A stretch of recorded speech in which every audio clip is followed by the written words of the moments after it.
Good afternoon, good evening, good morning, wherever you are, and welcome to NerdTube, Nerd Nation on Facebook, YouTube, and Twitch. I'm here with my usual co-hosts, and we are talking Matrix Resurrection, also known as Matrix 4, also known as Matrix 4. Now, we've all seen the movie, and we have a lot to talk about. So, first of all, before we start talking about it, let me introduce you to my friends here. First of all, by my side, we have my usual cohort, Cousin Cheeto. How you doing, mate? Can't wait to get this shit done and over with. Wonderful. And as well, beneath us, we have the boss man himself, Gare, who wants to take that blue pill and forget about the real world and just live in this alternative reality. How you doing, blue pill Gare? I did all right. Just All I right, wish this build was music. better.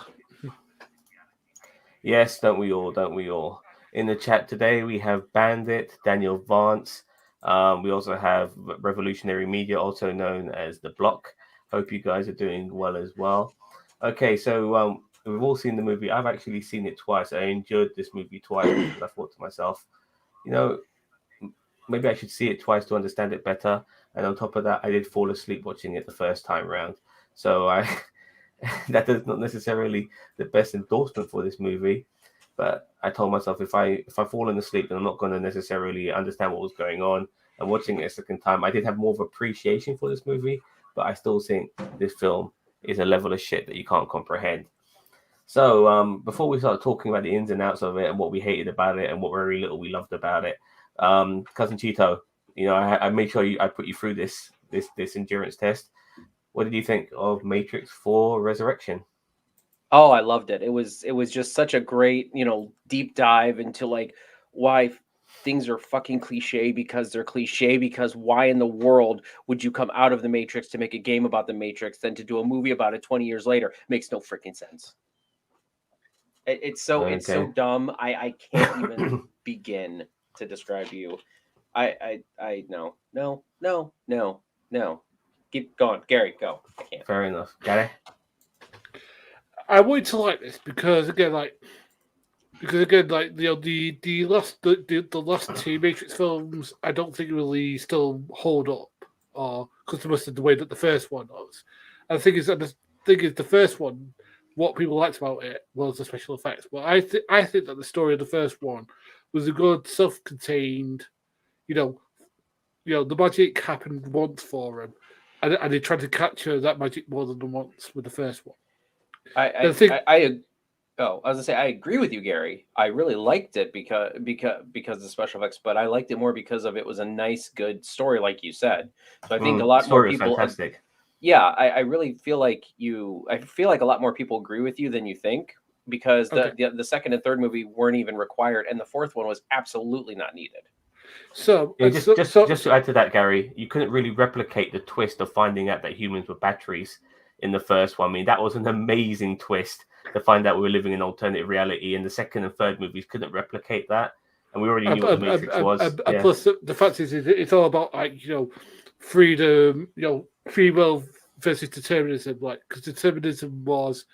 Sorry, I'm going to go into this whole philosophical thing about what the first thing's about. But the first one's about identity. Like, what is identity of yourself? Do you believe in determinism that everything in your life is pre-programmed? Is basically, or do you believe in free will, which is, outside the matrix, where things might not be up to what you want, but you have much more determined. There's a whole philosophical ideal there about determinism versus free will. Now, knowing that is present in the second term, and the thing is that I went into this and I thought, all right, maybe there's been enough separation. The Wachowskis, I've gone through the transition. They're both now trans directors. I thought, all right, great. We're gonna get like maybe this story about how the Matrix, is something that you can't really escape from because we're all because just like determinism to the universe sort of thing. Bring back to determinism versus free will. No, that isn't what happens here. What they do through this again, and we'll probably get into this when we get more into spoilers, is go through the entire first movie, literally beat for beat. There's some leeway with Joseph Henwick, who is one of the best things about this film, because she's really great. You know, shows you why she's an up and coming actress. But you know, it's all about, you know, like, you know, Carrie Ann Moss's Trinity and stuff like that, and you know, like what happened in the first movie, and like it's like, I mean, I don't think it would be good if, like, let's say, for example, instead of like escaping, you know, she got shot in the leg and she fell to the ground, and like, you know, that disrupted, like, you know, the whole free will, that people have free will. Maybe that you know, determinism isn't always a straight line. Sometimes there are off keys to it, and that could have been interesting, but that isn't what they were going for. It was just more, oh, we need to try and find out more about it. As I said, like, you know, this was the part, and we were only like 10, 20 minutes in, where I had that feeling of, yeah, me too. Of like, you know, are they just going to play bits from this? And again, there's nothing wrong with reminding us of previous films. You know, there's some films that do it and do it brilliantly, like, you know, where I'm trying to think of Spider-Man No Way Home. Yeah, well, Spider-Man No Way Home. Tim, Yeah. there's I'm trying to think of one, like there's loads of films where they have callbacks to the original, but they still. I would say maybe Ghostbusters Afterlife was pretty good in that sense as well. Like they had some decent callbacks to the original. Yeah, but it's not the whole story. Whereas this was the whole story. Yeah. Was that they did for beat for beat was the original part of him discovering that he was in the Matrix. There was no. Sorry.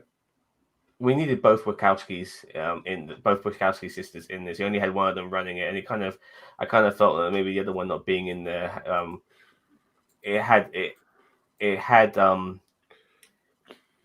felt very hindered. Like the Matrix Reloaded and Matrix Revolutions weren't necessarily the best of movies. I find the first Matrix to be one of the greatest films of all time.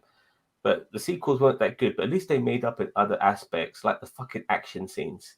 Yeah. The action scenes in this movie were a joke. Like, you know, you could at least maybe you think to yourself, okay, fine, Matrix 4, maybe not the best story in the world, maybe not the most original story, but at least we're going to get some action. We got Keanu Reeves, fucking John Wick himself. You know, he's been doing action movies forever. He knows how to throw fucking punches and stuff. He was in the original Matrix.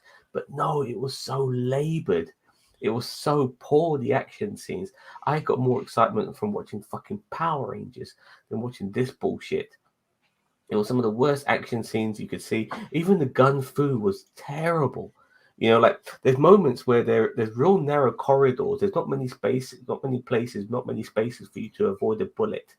Yet somehow the fucking agents are missing every time. I was about to say, that really irked me when they were in these narrow corridors and they're firing automatic weapons, semi-automatic weapons, even handguns, and their computers, and their computers, and they are missing worse than stormtroopers.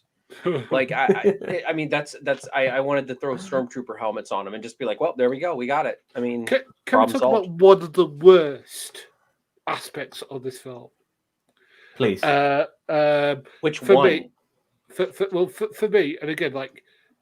Now, again, I hate the word perfect casting because it's always subjective. But sometimes an actor so fills the role that unfortunately no one else can fill the boots. Now, sometimes they come close to it, but all right, like for example, Hugh Jackman Wolverine, perfect casting. You know, I'm trying to think of other ones. I would argue that because I would say Hugh Jackman grew into the role and it was okay. But like the perfect casting from the get-go, I would not agree with you on that. All right. Heath Ledger did Joker then. All right, I'm just trying to think of something where the casting match again. I would argue the fact that it is not perfect casting, but they grew into the role. No. But don't even say Michael Keaton because that's the exact same thing. But you know what I mean. Like, you know, you couldn't imagine another actor doing that role. That's what I mean. Like, you know, they so abilize. How about you do Chris Evans and Captain America? Okay, there you go. Okay, so anyway, considering people had the thoughts of him being Johnny Storm for a long time, and he had to shake that tag off, and he shook it off really well. All right. I've got a perfect one. Robert Downey Jr. flaming Iron Man. Yeah. Without a doubt. There you go. Without a doubt. Anyway, the problem is that Hugo Weaving was a perfect villain for the first Matrix as Agent Smith. Perfect casting. As I said, perfect casting there. Perfect casting, without a doubt. But the thing is that I don't know who this actor is, and I don't want to slag him off. I got his name. I got his name. His name is Jonathan Groff. Oh, I know who he is then. He's the guy who played King George in Flaming Hamilton in its first thingy. So that's where he's known from. But with the best Okay. will in the world, he isn't Hugo Weaving doing Agent Smith. I don't know why.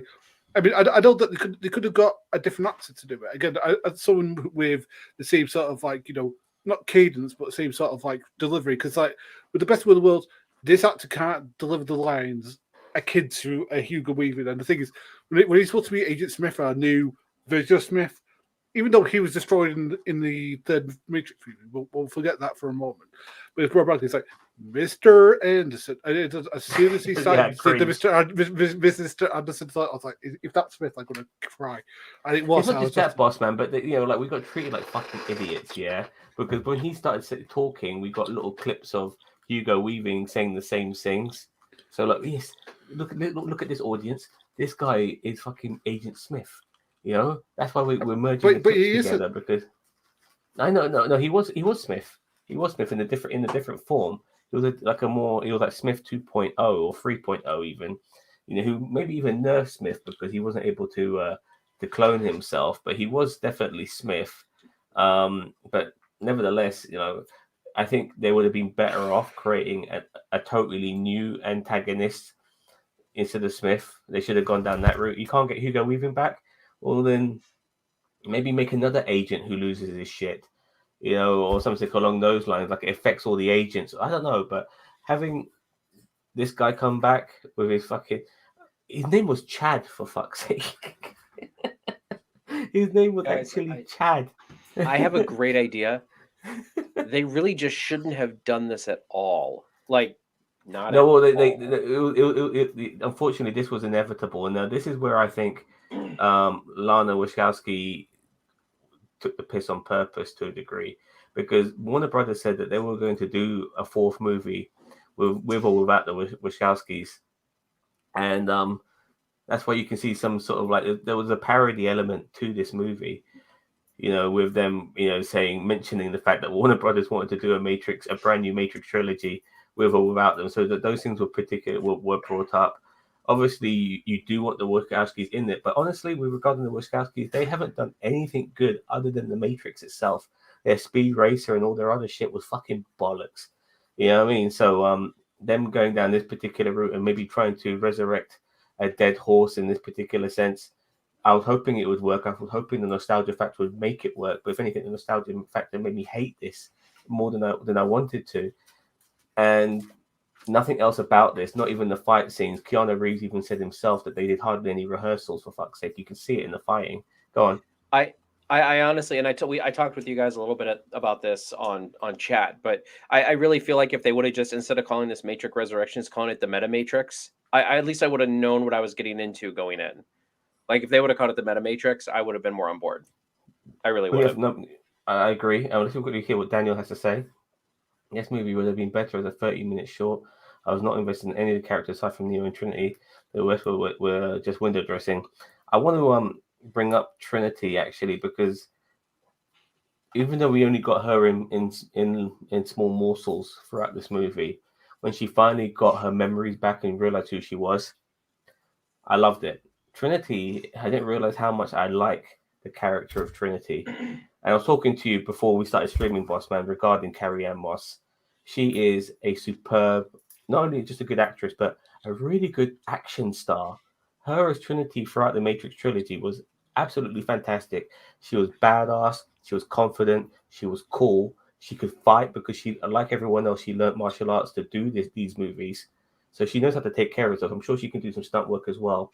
And for the last 20 years or so, Hollywood has not capitalized on this amazing actress to be the face of action movies. And it's a real shame, because once she got her memories back in this movie and she was momentarily Trinity, I thought, this girl's amazing. This girl's fucking fantastic. I love Carrie-Anne Moss, the action star. I really wish we got a little bit more. And she was the only good thing about this movie. Revolutionary Media said, sorry, go on. I thought Keanu was fine in it, but the thing is that, like, No. Keanu was channeling Bruce Willis. He was phoning it in. I could tell. Like it. he was a fucking drunk Jedi. He was doing more fucking force pushes, than he was doing actual fighting. Use the force, Neo. Use the force. Stopping the fucking bullets and pushing back Agent Smith into the wall and shit. And By the way, that drunk Jedi reference is Yeah. a foreshadowing of one of our fan film reactions coming out in the next couple weeks. Oh yes, very good, very good. And But- Revolutionary Media said, so let me just quickly read this comment, Bossman. Maybe instead of a movie night, it might have been better off as a mini series on Netflix, or in my opinion, not made. But a full movie didn't feel right. You know what? A mini series would have been better. But anyway, But also talking about other things, the thing is that Jessica Henwick was also really good in it. But the thing that really annoyed me, and it's nothing against this actor, I think this actor is really, really good because he's really good in the new Candyman. He is really good in other stuff I've seen him in. But I'm not sure how you pronounce his name, but like the guy who played Morpheus. I'm sorry, but Lawrence Fishburne is too connected to that role for everyone else to play it. And again, I'm not one of these, think that no one else can play it. But the thing is that you got to kind of do an impression of Lawrence Fishburne to do it right, and he wasn't doing that. Let me start again. Jesus Christ, his name's hard to say. Yaha Abdul Mateen II. Yes, that is Morpheus. I wanted to. I'm willing to accept people coming in and taking on roles and stuff like that. Okay. Unfortunately, he also felt like a parody, like Agent Smith felt like a parody, and it just didn't work for me either. You can totally understand why Lawrence Fishburne and Hugo Weaving didn't come back. I mean, they're probably just a bit over the hill to be doing these sort of movies now, especially if they're not keeping themselves in shape. Because like Fishburne has ballooned, big time. You see him in the John Wick's movies. He's not he's very slender in Matrix 1. He's not like that anymore. I don't know what Hugo Weaving's looking like now. But okay, let's get on to some of the characters. So the main protagonist is not actually Jonathan Gross, Agent Smith, who was honestly a real nothing in this movie. He was just there to be a bit of a fly in the ointment. He was like the Yelena Belova of this fucking movie. It was Neil Patrick Harris, Doogie Howser himself, the analyst, who in this film comes across as a psychiatrist towards Neo, who keeps thinking that he's in an alternative reality, that he's not in the real world. And we get some callbacks, obviously, to things like deja vu during all these scenes, which is fucking stupid. And Neil is basically trying to keep him on these blue pills because he knows the truth, because he himself he's like a super agent. He's like a cross between an agent and the architect. And yeah, he's trying to fool Neo into believing that what he's thinking is just illusions, and that's it really. What did you think of Neil Patrick Harris in this movie as the analyst, Bossman? Again, I like Neil Patrick Harris, but I think he's miscast in this personally. I get that because I like him in How You Met Your Mother. I like him in is it Dr. Terrible Sing-Along where I didn't play. I like him as the Music Master, but he's not really a threatening guy. And again, there's nothing to do with size because again, like I would say that one of the most threatening people of all time has got to be Robert Patrick in Terminator 2. And he's like half the size that flaming animal. Yeah, he was a slender, skinny guy. Yeah. Yeah, so it's got nothing to do with. It's to do with like the way they come across. He's trying to be intimidating, but unfortunately, he wasn't quite covering it up. And again, the thing is that I could have done without his part. I mean, again, the thing is that like, and plus this spits in the face of the third one where the Oracle and flaming Colonel Sanders, we're talking about the fact that we've now have peace. So where the fuck's this peace then? If he's been dragged back to the, I mean, this flaming computer perfect AI isn't only duplicitous, it's also flaming full of shit. So why is it? But the computer, this is not like Skynet, which is like one hive mind. Like all the computers in this world, they're all individual. There's a lot of individuality with the computers in this world. Like, do you remember in Matrix Revolutions where we saw that Indian family, which were all basically computer programs? Yeah. You remember? And they were stuck on that train station and shit like that. And we saw Sati, who was played by the Bollywood actress Bianca Chopra in this movie. You know, she's all grown up now and stuff like that. So it's not really like a hive mind, because we also saw some of the machines siding with the humans in the real world. So it's a different kettle of fish here. I bet you it was. Well, and actually, that's one of the things I did want to bring up with the positives, is that it was actually kind of pleasant to see some of the, because I'm not going to say that it completely caught me by surprise, but it was like I never really thought of it that way. Was that one of the good things that I thought this movie did was kind of, you know, it wasn't just man versus machines. It was, you know, there was this. You know, there are machines that don't feel like control. More of a symbiotic relationship is better. You know, like cohabitation is better than, you know, and it's really weird. I mean, it makes no sense, but at the same time, it's actually a breath of fresh air, I think, in this. And that's probably one of the few things I think this movie did that was good. I just want to quickly mention here Daniel Vance's comment. He mentioned that she was great in Jessica Jones. He's obviously talking about Carrie-Anne Moss, but Jessica, what's her face again? Jessica Heinrich. Yeah, she's also part of the Netflix Marvel universe, because she played Colleen in Iron Fist. I'm not sure if Carrie-Anne Moss's character, and what was the name of her character?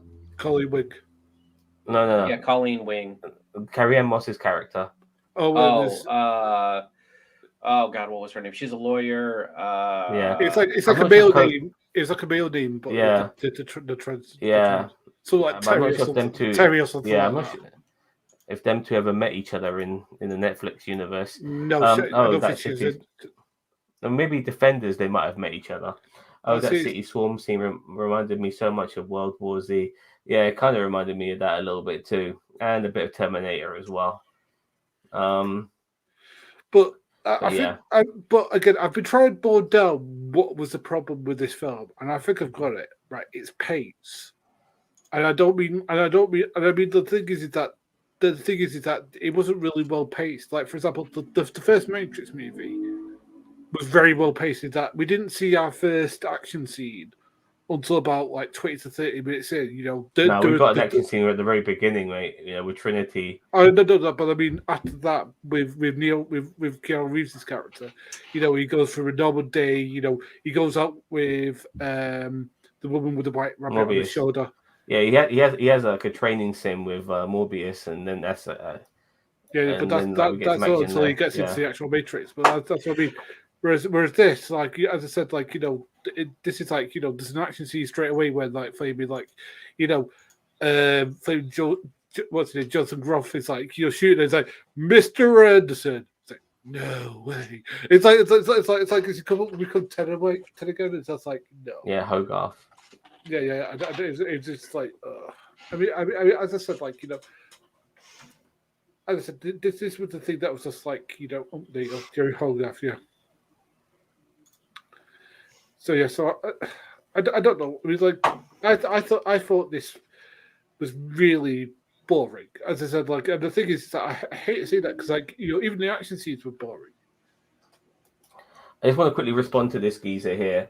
Nano Hard, I don't actually wear sunglasses when I do these streams. I'm wearing it because we're talking about the Matrix, and sunglasses are to do with the Matrix, and that's why I'm wearing it today.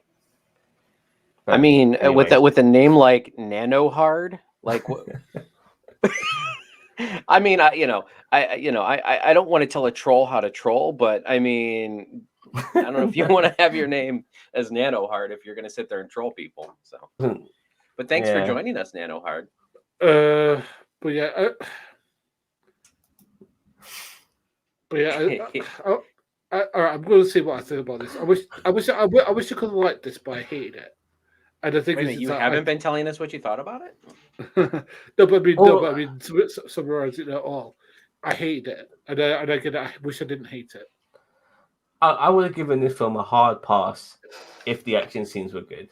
Yeah, because obviously, because one of the things about the Matrix, without a doubt, is the tremendous action scenes. Now, outside of the first Matrix, which was a masterpiece, Matrix Reloaded, even though it wasn't as good as the original Matrix, it had one of the best action scenes, or two amazing action scenes. Even though one of them was heavily computer generated with Neo versus the Agent Smiths. The one on the car chase scene, that's memorable. You know, even though people don't necessarily like Matrix 2, the car chase scene was so fucking good. Yeah, you're talking about the freeway fight scene. Yeah. It's amazing. I really enjoyed the Agent, even though yes, you're right. The CGI was bad. I agree. The agent fight scene and that freeway cars fight scene, that's two of the things that I liked about, two of the few things I liked about that movie. Yeah, and also, by the way, talking about people imitating Agent Smith, the guy who ended up being had Agent Smith taken over his body in the real world, he did a better impersonation of Hugo Weaving's Agent Smith than this dickhead, this Jonathan Groff fucker, did. And so it's not like it's not like there isn't actors out there who could do a good Hugo Weaving impersonation, because they are out there. But this guy who is in Matrix Resurrection obviously couldn't. I bet you Jamie Costa could do it. I bet you he can. I do say, since you brought up the Matrix 2, I did want to bring up a quick-ish thing that the one part that this movie lost me at was when all of the, what were they, the exiles or whatever, came back. They all look like freaking lost boys from Hook. Like what like, and then the French dude coming back and, I hated it. And he was, it's like, you ruined my life. It's like really? Anyway, where's Monica fucking Bellucci when can't we have her back? She still looks more or less the same as she did like 20 years ago. Well, yeah, I hated it. Well, look, Coklud said, and welcome back, by the way. I haven't seen this guy in a while. An issue was the music, which was so good in all the previous Matrix movies, which worked so well in it. Well, they had a variety of different music. You know, they had a lot of electronic types of styles of music. They obviously had Rage Against the Machine, as well as orchestral beats as well. They actually had, you know, orchestra music as well, which was just done so well. Like, as I said before, like the first Matrix is a masterpiece. Yes, I thought that of the color palette during that same fight. Hook, exactly. yeah. I mean, it's seriously the Lost Boys and Hook. Like, I couldn't, like, I'm watching this going, I hate this so much. Like, I'm thinking to myself, this is the Matrix here. Like, when you can't be having shit fight scenes. This is the fucking Matrix. You like, whether it's Matrix 4 20 years later, it doesn't matter. This is where you might not necessarily pull off a decent story, but this is the part where you have to get it right every time, just like its predecessors, and they couldn't even do that correctly. I was disgusted, you know, and that's when I really started to frown, because that was the only part where I thought to myself, if anything's going to be shit and not shit about this movie, it'll be the action scenes. But the action scenes were absolutely a joke. And I don't understand when you got someone like Keanu Reeves, who's very versatile in action movies. He does his own stunts at times. You would have thought that, I know he's not a spring chicken, but you would have thought, considering what he's been doing with John Wick, that he could easily give some good action scenes there. But he looked very labored, which is why he was force pushing everything. You know what I mean? And God, he was doing that so much. He was like, yeah, you know what I mean? Like, here you go. He's like a shitty mime going like this all the fucking time. I couldn't stand it. Before I continue, did you notice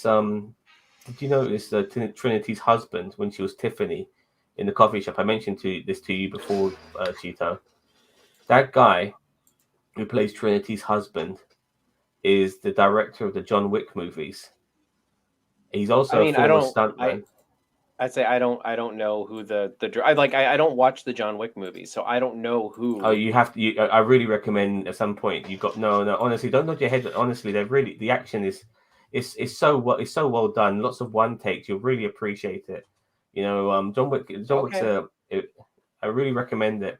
But yeah, the actor in that scene in the coffee shop where we see Tiffany's husband, is the director of the John Wick movies. He's also Keanu Reeves' former stunt double when he was actually just a stunt man. And I thought that there was a meta moment there because Trinity and Neo are supposed to be these long time lovers, like they're the Romeo and Juliet or fucking the Matrix. And this imposter is there, and this imposter actually pretends to be Keanu in other film in his previous movies by playing him as a stuntman. Is the director of the John Wick movies, and I thought that was pretty cool how they merged all that together. So was Yeah. as I said, if they called it the Meta Matrix, it would have been better. Go ahead, boss. But the thing is that, like, I mean, I kind of like the premise for this, where they made up that the original trilogy were just games that Thomas Anderson and basically made. you like that? Well, I hated it. I hated it. I was so off board when that happened. Right. So for those who haven't seen the film, don't spoilers. Right. So the premise is that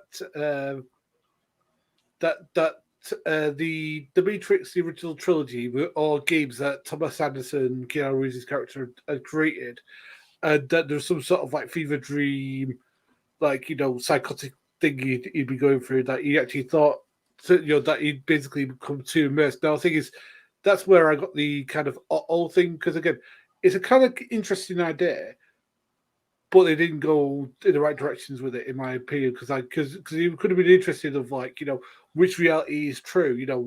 I mean, I'm going to look at it to a film, and I know Cheeto's going to go, it's nothing like that film, but I'm comparing it in tone to what they could have done.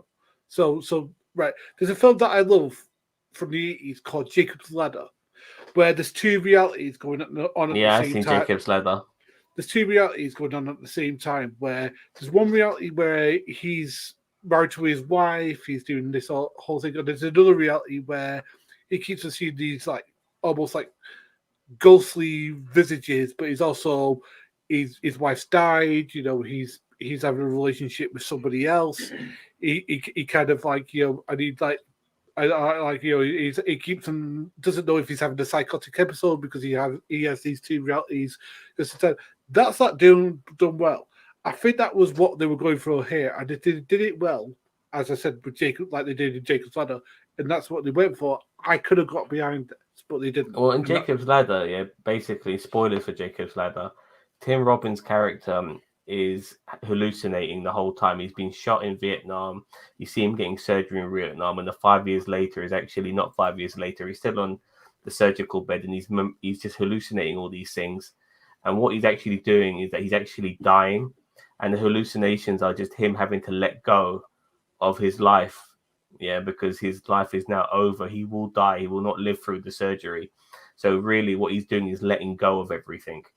And that's why you get all those moments and stuff. But it was a good movie, by the way. I did like Jacob's Ladder. The fight scenes are so good in the previous films. They were lacking here. I still like this movie, though. Although I rate the last in... Well, I don't... Well, they ended this one on a cliffhanger. And can I just say, it is number 5. I ain't watching it. I would actually argue that fact. As I said, I honestly would not. I would not rate this movie under Revolutions, because Revolutions was just such garbage bullshit.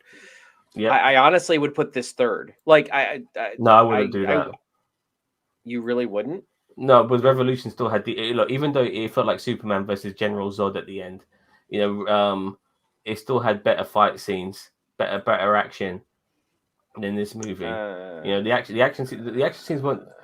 action scenes were much better in Revolutions, and to a degree, I did like. Yeah, one fight scene was better. One, the rest of it was Zion bullshit. Like I agree, but I knew that going into Revolutions, I knew that it'd be more set in Zion, and it'll be about the humans versus the machines and stuff like that, and there were some interesting moments as well. Obviously, the characters being killed off, like Trinity and Neo. I mean, I knew Trinity was dead. No, I would definitely put Revolutions at the bottom, and I would put this. This movie gave us at least one or two things that was actually, like, nice. Like, as I said, the kind of the surprise of the some of the machines helping the humans. And honestly, I liked IO. I like some of the IO, like What you did, know, the so way what that did you they were think of doing. Jada Pinkett Smith coming back as Naomi? A lot of people are shitting on her portrayal. I thought the makeup job wasn't that great, but I didn't think her acting was that bad. You know, a lot of people were No, like I didn't shitting think on it how was. bad her acting was. No, it's just No, like I didn't. every time she was talking, I did like because the things she was saying wasn't really connecting with me.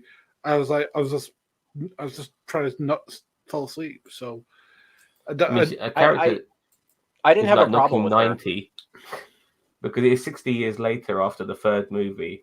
So Yeah. if for argument's sake, let's just say Naomi was like say 27 for argument's sake, you know, she's knocking on 90 Hmm. in this movie, and she seemed pretty good for somebody who's in their late 80s. But I don't think it was that bad. I did enjoy one scene in particular. It's like I wasn't a fan of the way like people just turned into sort of like they were like agents, but they weren't. Like they got taken over by the Matrix, but they never turned into agents. Yeah, they If you called know them what I like mean, bots or something like that. Like something like that. But then they're almost like Matrix zombies, you know, yeah. Well, and I which hated was a bit. the. Are you talking about the dive bomb section? Because I absolutely hated that. I laughed so much. I hated that so I, much. I I, was I like, did. I never. I'm not saying I liked it, but I was laughing at it. I was laughing at it. It was so funny. Like these guys just it like, was yeah, so woo. stupid. Yeah, it was so stupid. I couldn't like. I thought it was like that's suicide on a scale unbeknownst we have never seen before. I'm like, what? How do you? What? How do you? That's it. It makes no sense. And like, oh, they're making them bombs. They're not blowing up. Like they're hitting the ground, splatting. Like it makes no sense. I can't. Like it was so stupid. I couldn't. I couldn't. I couldn't. Yeah, I agree. Like even like the scenes on the train and stuff like that. Because like those are really good moments. You know, like you remember in the Wolverine where they had a train fight. They could have really replicated that. You know, maybe like make a merge of like that fight scene plus Matrix 2's highway scene. They could have merged those two together and made a really good, you know, train fight scene with them fighting in the carriages on top of the carriages and all of this sort of shit. But none of that. You know, it was awful. Like I said, the gunfighting was terrible, and yes, it was just a very mediocre movie for what it was. I did like Carrie Ann No, Moss in this movie. She was I great, but really other than feel like that, this movie was a spit in the face of like anyone expecting anything other than a meta joke. Like as I said, if they named it the Meta Matrix, at least we'd know what it was going in. But I mean, I feel like this movie really is just like what they said in the beginning of the movie. We're going to do this with or without you. they should have. I personally would have made the fourth one. I mean, it would. Don't get me wrong, people would be clamoring for Keanu Reeves and Carrie Ann Moss, but you know, be careful what you wish for because you know this is Keanu Reeves at his worst again. You know, like he's harping on his old franchises now, like Bill and Ted, which was excellent, by the way, the third one, excellent. But nevertheless, this was another franchise he jumped on board again, and it wasn't that good. And I I can't really wait for felt that Speed 3. well, he wasn't in Speed 2, thank God, which was absolutely awful. It had your man Willem Dafoe in it, though. But nevertheless, they needed to give this movie time. Like, you make a movie like this, you need to train your actors to be martial artists or get martial artists who are well, actors. I would have got someone like Jason Statham in this movie because he's a martial art actor. You know, like those are the sort of people you need to be hiring for this film. Jason Statham as a Cockney Agent Smith would have been a lot better than fucking this shit. Yeah. well, and also, I mean, the thing is that I personally, if it was for me, I would have. The thing that they had to do is like again, like keep the continuity that they had, but use it as maybe like there's been that the piece that it was created all those years ago, what you say 60 years ago, has been a bit taught because humans are slowly still dying out because they so maybe like they want to try to expand up and maybe there's this tension between them and the robots, them and the AI. And maybe like they're like going, oh, we need to try and find somebody who is the next one, or maybe like there is somebody in the Matrix who's like a Keanu Reeves esque guy, and like Keanu Reeves is there, but he's sort of there like a program, like sort of like a I want You know what I've always wanted to know, boss man, is like what's powering Io, and before that, what was powering Zion? Because Earth core. the Yeah, the Earth's core. or was it the Earth's core? Okay, my bad. Yeah, because they said in I- the first one that he said it's the only place that's still warm. Oh, fair enough. Yeah, because so those are those things also powering the robots as well, which are on the human side. Because No, we because are if, still. if the robots are on the human side, still being powered by humans, then there's a bit of a conflict of interest there, isn't there? Koklu said, "Why did the Matrix and why did the scenes in the Matrix in this movie not have all that slight?" Well, I know about that. I assumed it was a result of the fixed Matrix at the end of Revolution. It took looks more green near the end. Though, well, they this is like the seventh or this is another version of the Matrix. It's not the same Matrix as the previous one. The analyst, he kind of remade it again, didn't he? So that's why he never had that green tint like it was in the previous movies.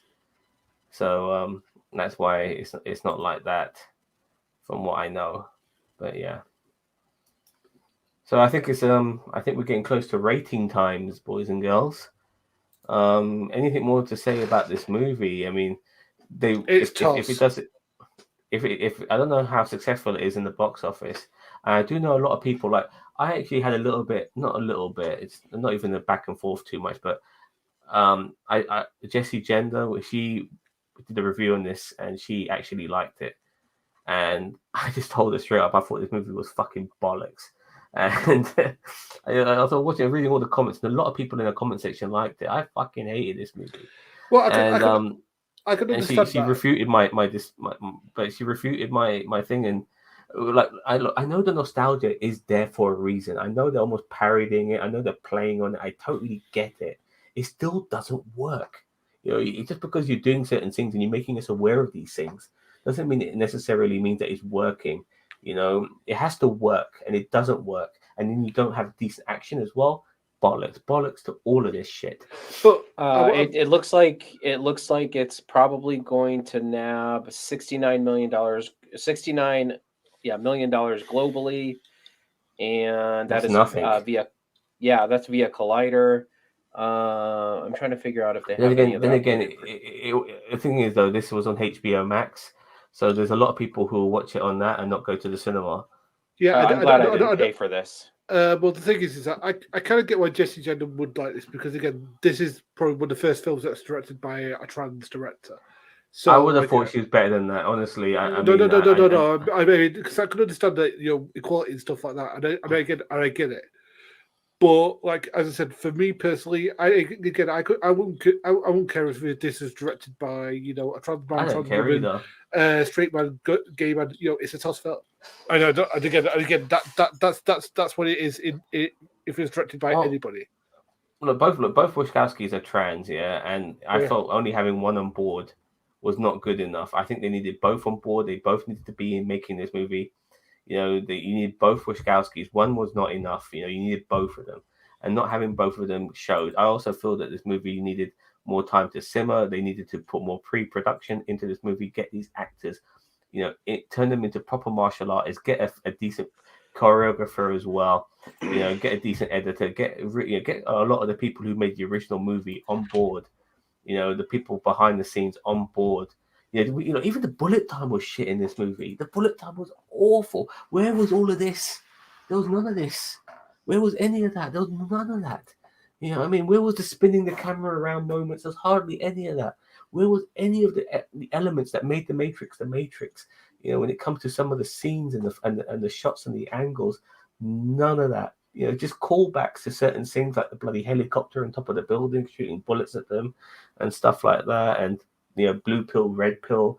A Wish version of Morbius and bloody Agent Smith. It was demoralizing. Yeah, like if you got Morbius and Agent Smith on Wish, you would have got those motherfuckers. And a lot of this film felt more of a parody. This film. You talk about Revolution Media Block said about this. There should have been a mini series. Well, if I'm worried that the mini series would end up being like this, because this felt like a mini series, because it didn't feel like he should have had the work put into it like a movie should.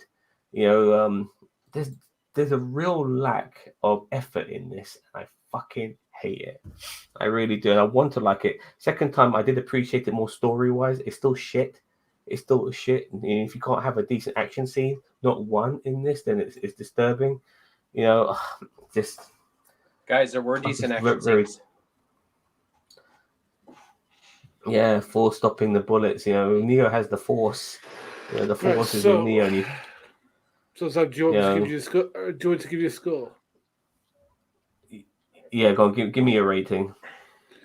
I said this is out of 10. It's What? what? What? Is this out of 10? Yeah, Yes. -3. There you go. That's my fucking score for you. Damn. I've never gone into negatives before. I was stuck between 1, 2, and 3 to tell you the truth. I've been shitting on this movie. If I give it a By the way, 3, I'd I be feel like I'd be generous with that -3. By the way,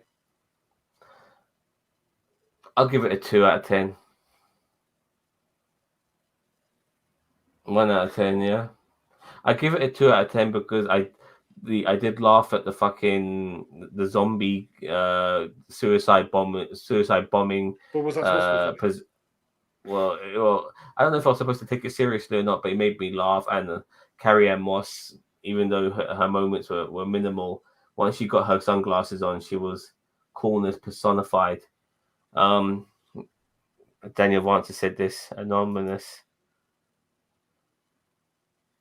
KO. He What's was his taking taking bets before we started about who would actually like it and who wouldn't like it. So I asked him. I said, "Who's taking bets on what?" Because I went in. Even Neo, like Neo, why did he look like John Wick in this fucking movie? Yeah, like he should have had a short back and sides. You know, like just have a different Fresh appearance, face. Neo. Bit more fresh face. It- But look, he looked at he was shaved. He was shaved bald, and he had no facial hair when he was coming at the pods, and we saw him in IO and stuff like that. Fair enough, but his appearance, he looked too much like fucking John Wick. I didn't like it. I didn't Hobo like it Neo. at all. You know, like separate yourself, mate. You know what I mean? That's why I said he I phoned thought- it in. Like yeah, I'm thought- almost look, surprised he came out of the pod bald. I thought he might have come out with the hair still because he didn't want to cut it. you know, one of the things a lot of people say about Keanu Reeves that he's a terrible actor, and you saw it in this. You know, his acting was terrible in this. You know, in my opinion, he's a good action I star. wouldn't say no that doubt. he's a terrible actor. I just think he phoned it in. Like, You know, it would be nice to get even a whoa out of him. We didn't get that. You know, I don't know, just severe disappointment. You know, all the way around. I mean, no one died. No one on the good the good guys. Like you got all these people turning into Matrix zombies, and nobody died from on the good guys. Like we lost people. We lost a lot of people in the first Matrix movie. People died, but nobody here. You know, they all survived. There's a group of 7. About 5 of them dies. Well, in this one, no. No, in the first one. yeah, Is it? you know, so many people died in the first one. You know, it ended up just being like Trinity and Morbius and Keanu. no, but the also one- that one guy, the one guy who powered the ship. He goes, you know, believe it or not, you're still dead. You know, and he ends up shooting what's his face with the laser. You know, Yeah, what was his name? It wasn't it was Dozer. a Tank. Dozer, Dozer. yeah. yeah. So like he was the only guy left. You know, but they needed somebody. They needed a guy in the chair, didn't they? What did you think? Also, sorry, what do you think of the fact that they were able to have the guy in the chair be a hologram? And by the way, I did like the guy in the chair in this film. You know, I thought he was pretty good. I thought he was pretty good. He was one of the better characters in this monstrosity. But what did you think of of them being a hologram and being around that shit? Did you I thought appreciate it was that, alright. or do you prefer them looking at the code and trying to decipher what's going on by looking at the code? I mean, you have to really look at that code to understand what the fuck's going on, man. Yeah, but I thought it was fine. I mean, I didn't mind it. I like I like the character. So yeah, so yeah, fair enough. But okay, so I love it. I love when he's like what's bad? He's like all it's all the bad, all the bad. I'm like yes. I love that line. All the bad. That's like But this Keanu movie. never It's even got. all the bad. He never like he had we need guns, lots of guns. He never got none of that. He had none of those moments. He Well, just yeah, looked like because they were somebody already who. hitting us with so much nostalgia. Trying, what the trailer showed this, it was basically beat for beat the same as the first movie. Like it really was, To except a for the end, degree. like 30 minutes. I just felt like Keanu just felt like a guy was like, oh shit, get me out of here. Get me out of here the whole time. Like, what the fuck am I doing here? Well, because I mean, as I said, part of me, as much as I associate, I mean, the thing is, Keanu should have said no to this. I mean, or if he's going to say yeah, he should have paid, as I said, as a program, maybe to be what's the word, a mentor to the next guy. Like it's like, well, I'm the next program of Neo, and here's the how you become the one. Now you got to give in to the. Sorry, Is sorry, that your Keanu Reeves impersonation? no, but that's the best I can do. But, Look, sorry to I be think they should have. different. Oh, go ahead, Sam. Sorry to be different, but I'll give this a 7.5 out of 10. I know there's a lot of problems, but I still enjoyed it. The guy that was a poor version of Smith was troubled though. Well, yeah, the poor version of Smith and the poor version of Morbius. You know what I Yeah, mean? I mean, Morpheus, Morpheus, not sorry. Morbius. Yeah, But sorry. I mean, and it's that's okay Jared to be Leto. different. It's okay to like this movie. I'm just it honestly, like how I would have ran this is I would have had Keanu as like the new Oracle, and like had someone else come in and do the whole, Well, yeah, do that the Sati whole. girl, she was like kind of like Oracle Light, wasn't Yeah. she? Well, we could Yeah, have had she those. We was. could have had those two. Like, I'd like because this he says, well, what you need to do is look at the sign. It says, value yourself. I said, what the hell are you thinking about? I just Boss That's wanted what. man, one big you're in action timeout. No more scene. impersonations. Sorry. Just one decent action scene would have been good. And Jessica Henwick, she's not that bad at doing fight scenes because she did better fight scenes than Finn Jones did in fucking Iron Fist, for fuck's sake. Which is why they gave her the powers and stuff, because Finn Jones is terrible at fighting choreography, which is why they always had the stunt double and he wore a hoodie and shit, and we saw behind his back and all that bollocks. But yeah, a monstrosity of a movie. I'm not looking forward to the sequel. If they did do one, I'll probably end up watching it to hope that with all the negative feedback they've got from this movie, that they will rectify the problem. Because that's the thing with making a shit film. If you are able to continue making another movie afterwards, sometimes they try to repair the problems of the previous. And I'm hoping that they would do that with the next one, because it does end on a sequel. Sorry, on a cliffhanger.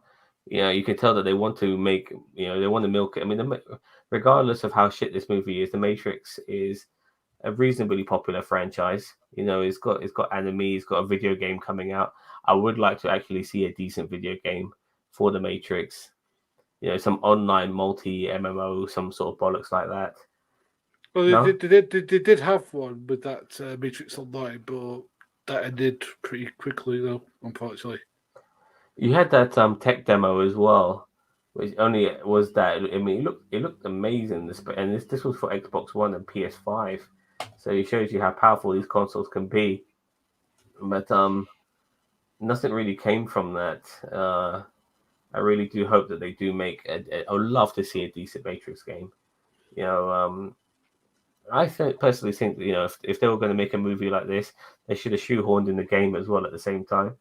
That would have been a 2-for-1 combo. Because they're obviously talking about gaming in this film, but nevertheless, I think we're done talking about this. But yeah, they fought the dead horse. This was beating the dead horse. The next one will be flogging the dead horse. Sorry. Give it to Netflix. Yeah, let them make something out of it. Let them do something like the Animatrix. I mean, animated. They don't. I They agree don't. with They don't. I wouldn't mind just following other characters though. Like, we don't have to follow Neo and shit like that. We can follow other people. We don't have to be about the one and stuff. I just want to see some decent stories, some decent action. I wouldn't mind a mini series on this sort of stuff. I like what we got here, and sorry, regarding the Matrix itself, it's a fantastic story, fantastic universe when done right. I don't want to leave it conclude. I really would love to come back here again and find out more. You know, but it all depends on how well it's done. If it starts to get cheesy and mundane, it's a shame. It's a bit like Terminator and Aliens and stuff like that. You've got some really good original movies. You want the world to be expanded, and then they start making shit movies where they just can't replicate what they did before. Unlike the MCU, which keeps knocking out the fucking park most of the time. So, anyway, all right. So we're done here. What's next on the shopping list, Cousin Chuto?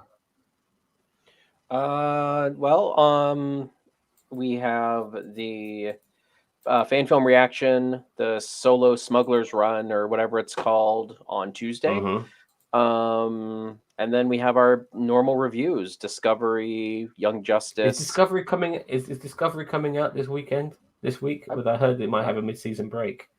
Oh, really? Hold on, let me look. I think so. I think it's coming out. Because I heard it's going to have a mid-season break, and they're going to replace it with Prodigy.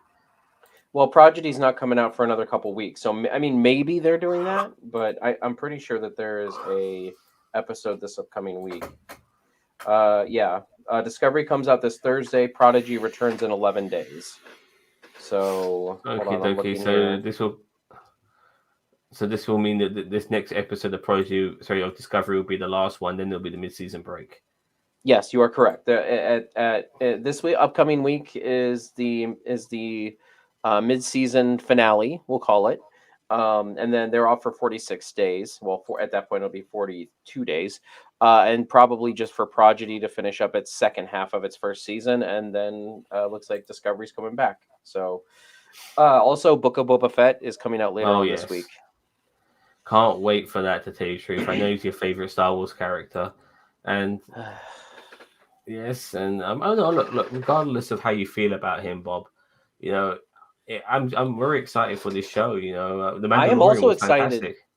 I am also excited for this show because I want to see something focused on the Star Wars underworld. As I have always said, I just don't understand the hype behind Boba Fett from the original trilogy because he was bullshit. But if they make him cool in this show, I am okay with that. But he was just never cool until Mandalorian season 2 even. So have a look on Disney Plus. There's a really good Boba Fett sort of thing on there. It's to do a little bit with the upcoming show, but the one thing about Boba Fett is that he's a very popular character, but he's very much an enigma. And what people were saying regarding Boba Fett is that he's pretty much a blank canvas of a character. They can really do with him what they want to do with him, and that what makes it very interesting because you don't know what direction they're going in. But considering this is a Disney show after all, I don't think we're going to get any sort of Goodfellas, Soprano moments of gangsterism, which is unfortunate. Conclude also says, "Cheers, guys! One more Discovery before break till early February. Can't wait for Boba, Orville. Oh yes, the Orville as well. We'll definitely get on that one for sure. Oh yeah, Orville definitely in March. Right. We'll definitely. And also, I think if I get a chance, and maybe you want to join me for this one, boss man, we should try to review the Kingsman, the new Kingsman movie, which I'll try and get you a link for that, and we'll try and get you find some information on that and see if you guys are into that. First Kingsman was superb. Second one, not as much, but nevertheless, there is a franchise there, and I hope this movie, this prequel, turns out to be a good one. So until then, fellas, it's been fantastic you being with us and everyone who's been watching with us. Don't forget to like, share, subscribe to NerdTube. We're the greatest YouTube channel you never heard of. We're on Facebook, YouTube, as well as Twitch. Thank you very much. And Christmas is over. So if you don't see us until next year, have a happy new year. Take care, everyone. Bye-bye.